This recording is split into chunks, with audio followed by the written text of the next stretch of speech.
Ever since the dawn of time, there has been an everlasting rivalry between Google Snake and Geometry Dash. This therefore begs the question, which is harder, and why? Geometry Dash is a music-based platformer game regarded as one of the hardest games known to man. This game involves quick reflexes, nerve control, and an astounding amount of skill.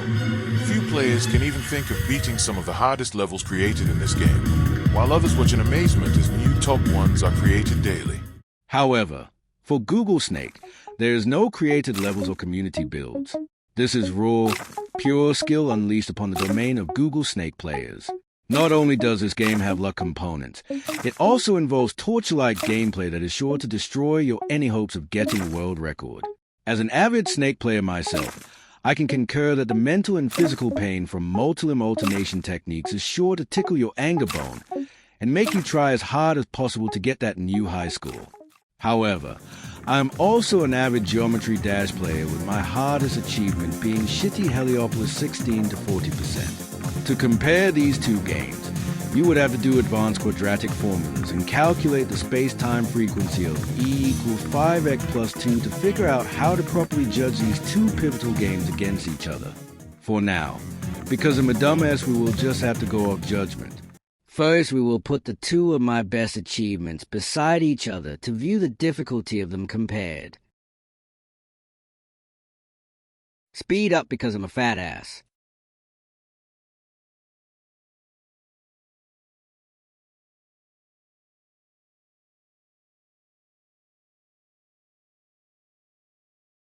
Speed up more cores and getting fatter.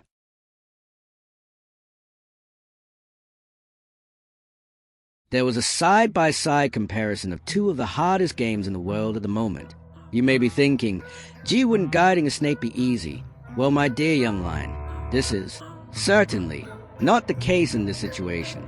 I don't know if everyone saw, but the snake video required 6-limb alternation for the majority of the video, which is an extremely hard technique adapted from Doggy Jr., who just verified Grief 2 and John Way trials.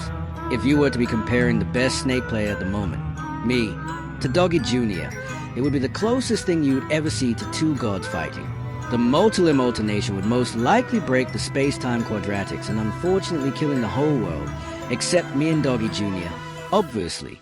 So, what's the final result? Which game wins in the showdown of a century? Well, recently me and Doggy Jr. came to the conclusion that neither is harder and that they should make a Google Snake and Geometry Dash crossover that will make the whole world crumble with its difficult-to-write before our very eyes. The game will be called Willard Jr. Jump Game Doggy Creation 2, sequel to Doggy Jr. Jump Trials. This game would be so difficult, there would be no introduction level and it would go straight to the hardest level known to man. This game would only cost the right price of $50.974 in a Gotham currency, and all profits would go to the John Wave reproduction research down in Cancun in an effort to revive the single greatest wave player in the whole world. So the conclusion is that Willard Jr. Jump Game Doggy Creation 2, sequel to Doggy Jr. Jump Trials, is actually the hardest game on the world at this moment. Please subscribe to help John Wave in his recovery.